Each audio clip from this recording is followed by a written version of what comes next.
Bismillahirrahmanirrahim. Assalamualaikum warahmatullahi taala wabarakatuh. Alhamdulillahirabbil alamin. Wassalatu wassalamu ala asyrafil anbiya'i wal mursalin wa ala alihi wa sahbihi ajma'in.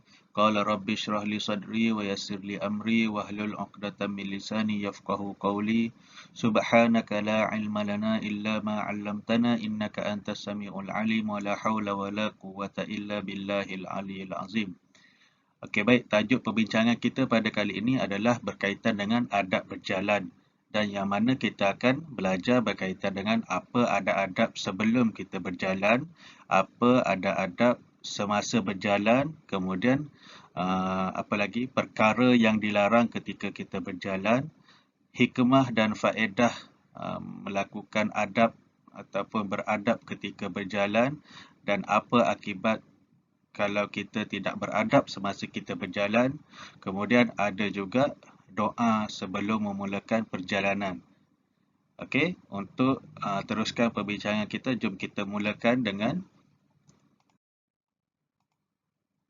adab sebelum berjalan. Okey, sebelum tu kita tengok dulu apa adab-adabnya sebelum kita berjalan. Okey, yang pertama menutup aurat, berdoa.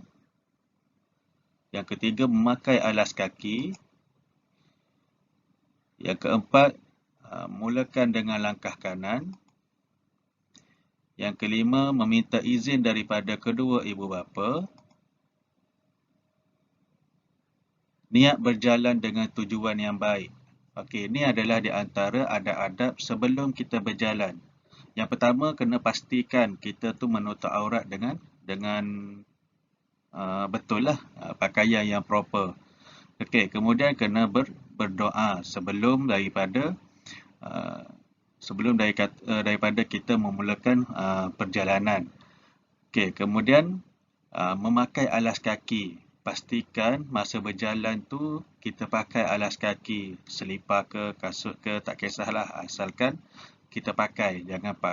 Jangan berjalan kata kaki ayam, tak pakai apa-apa alas kaki. So lebih mendedahkan kaki kita tu kepada bahaya. Manalah tahu tempat yang kita nak jalan tu ada kaca ke, ada najis ke, ataupun mudah terhindar daripada penyakit lah. Kita tak tahu kuman apa yang kita pijak. Okey, kemudian mulakan dengan langkah kanan. Okey, nak keluar rumah tu mulakan dengan langkah kanan. Kemudian kena minta izin daripada kedua ibu bapa. Okey, kena minta izin. At least diorang tahu kita pergi mana. Okey. Kemudian niat berjalan dengan tujuan yang baik. Okey, nak keluar, nak berjalan tu dengan niat yang baik, bukan niat untuk pergi pukul orang ke, niat untuk pergi mencuri ke, dan apa-apa sahaja yang niat yang tak baik tu. Okey, kena berjalan dengan tujuan yang baik.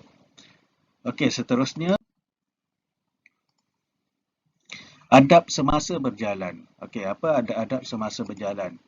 Yang pertama, melangkah kaki dengan sopan dan teratur. Yang kedua, memberi salam ketika bertemu sesama Islam. Yang ketiga, berhati-hati semasa berjalan dan ikut peraturan.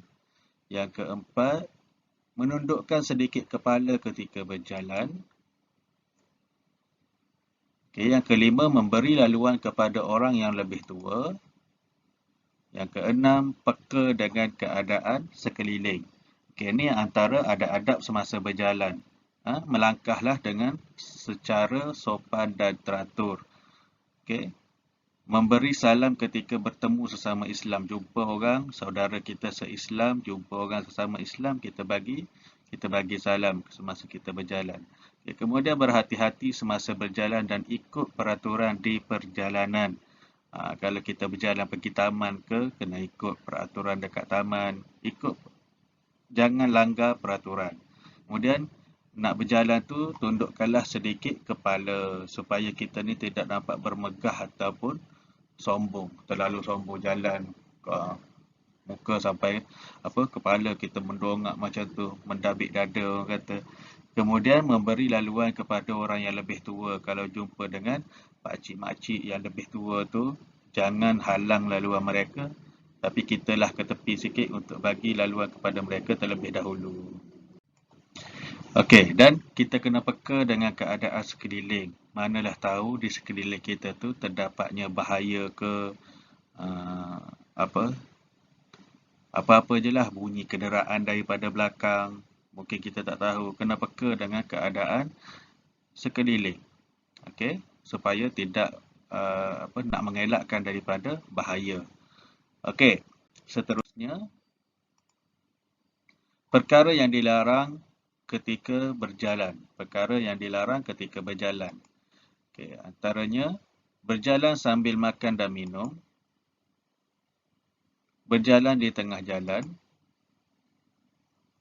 jangan berjalan terlalu cepat atau terlalu lambat, berjalan dengan sifat takbur, tidak peka dengan keadaan sekeliling. Okey, ini di antara orang kata apa? Ada satu lagi rasanya. Okey, tidak mematuhi peraturan. Okey, ini di antara perkara yang dilarang ketika kita berjalan. Yang pertama, berjalan sambil makan dan minum. Ini tak bolehlah. Sambil-sambil kita jalan tu kita makan, kita minum. Yang satunya tak baik. Kemudian takut-takut, ialah kita bergerak, kemudian kita makan dan minum boleh tersedak dan menyebabkan kita sakit. Okey, kemudian berjalan di tengah-tengah jalan. Okay. Kalau kita berjalan tu, ambillah ruangan yang dekat tepi jalan. Jangan berjalan di tengah jalan. Sebab kita tak tahu motor ke, kereta ke, ataupun jangan halang laluan orang lain. Okay, kalau kita dekat tengah-tengah ni, kita mungkin menghalang laluan perjalanan orang lain. Mungkinlah berjalan tu dekat taman ke. Ambillah dekat tepi jalan. Supaya orang yang orang lain boleh ada ruang untuk diorang berjalan. Kemudian jangan terlalu cepat ataupun terlalu lambat. Kena sedang-sedang lah melangkah tu. Jangan terlalu cepat ataupun terlalu lambat. Jangan berjalan dengan sifat takbur. Okay, sifat takbur. Nak bermegah-megah berjalan. Pamerkan segala kekayaan. Barang-barang branded yang kita ada. Bukan kata tu, tapi pamerkan dengan sengaja. Kalau kita pakai baju tu dia dah memang branded, nak buat macam mana? Tapi janganlah sampai kita duk tayang-tayang ke, ataupun kita berjalan tu seperti orang yang sombong, macam dabik dada, tidak bermanis muka. Okay? Kemudian tidak peka dengan keadaan sekeliling. Ini perkara yang dilarang ketika berjalan.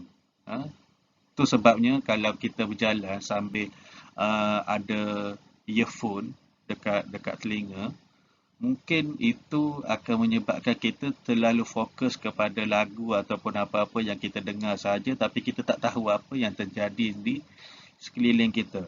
Mungkin ada perompak ke, ada peragut ke, ada kenderaan datang daripada belakang ke. So kita akan jadi tidak peka dengan keadaan sekeliling. Okay, so kena peka dan tidak mematuhi peraturan. Ini perkara yang dilarang ketika kita berjalan. Okey, seterusnya, doa ketika memulakan perjalanan. Doa ketika memulakan perjalanan. Doanya, Bismillahirrahmanirrahim. 'Alallah wala haula wala quwwata illa billahil aliyil azim. Okey, dengan nama Allah aku berserah kepada Allah dan tiada daya dan tiada kemampuan melainkan dengan izin Allah Subhanahu Wa Taala. Kita mintalah Allah lindungi perjalanan kita. Kita tak ada kuasa, kita tak ada kekuatan kecuali dengan kekuatan ataupun penjagaan Allah Subhanahu Wa Taala terhadap perjalanan kita ni.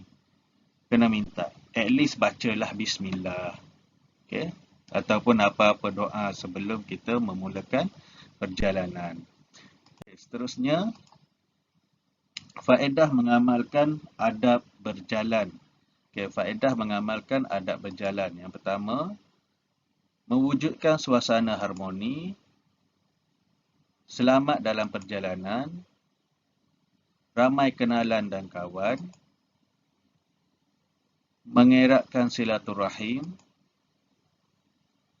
dan dilindungi oleh Allah Subhanahu Wa Taala. Okey, ni faedah mengamalkan adab berjalan. Kalau kita berjalan dengan beradab, kita akan mewujudkan suasana yang harmoni, tak ada gangguan, tak ada kacau bilau. Kita tak wujudkan satu suasana yang buruk dengan orang-orang yang sama-sama berjalan dengan kita. Okey, kita beradab, diorang pun beradab. So, suasana tu jadi harmoni dan kita pun akan selamat di perjalanan kita. Kemudian kita akan ramai kenalan dan kawan. Bila kita beradab, orang pun suka nak mendekati kita, nak berkawan dengan kita. Dan confirm kita akan lebih mengeratkan silaturahim sesama manusia dan hidup kita insya-Allah dilindungi oleh Allah Subhanahu Wa Taala sekiranya kita mengamalkan adab. Dan seterusnya, akibat tidak mengamalkan adab berjalan. Apa akibat-akibatnya sekiranya kita tidak mengamalkan adab berjalan? Okey, yang pertama, perjalanan tergendala. Yang kedua, terdedah kepada bahaya. Yang ketiga, mendapat dosa. Yang keempat, tidak berdisiplin. Yang kelima, dikeji dan dicaci. Dan yang keenam, dimurkai Allah dan Rasul. Okey, ini adalah akibat tidak mengamalkan adab berjalan. Perjalanan kita tu akan tergendala ataupun terganggu. Kita lebih terdedah kepada bahaya. Okey, mungkin kalau kita tidak beradab tu, orang pun benci dengan kita, orang keji kita, orang caci kita. Lepas tu mulalah menimbulkan pergaduhan, perbalahan dan sebagainya lah. Itu membuatkan kita terdedah kepada bahaya. So lepas tu orang pun akan tengok kita ni seorang yang tidak berdisiplin. Okay? Kita berjalan sentuh benda tu, sepak benda ni, okay? Pokok-pokok ataupun tumbuh-tumbuhan tu kita sepak. Tak ada adab semasa berjalan.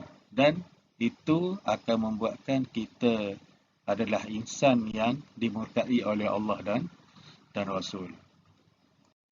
Okey, saya rasa sekadar ini sahaja apa yang kita boleh kongsikan berkaitan dengan adab berjalan. Kita dah tengok adab sebelum berjalan, adab semasa berjalan, perkara yang dilarang ketika berjalan, doa nak memulakan perjalanan.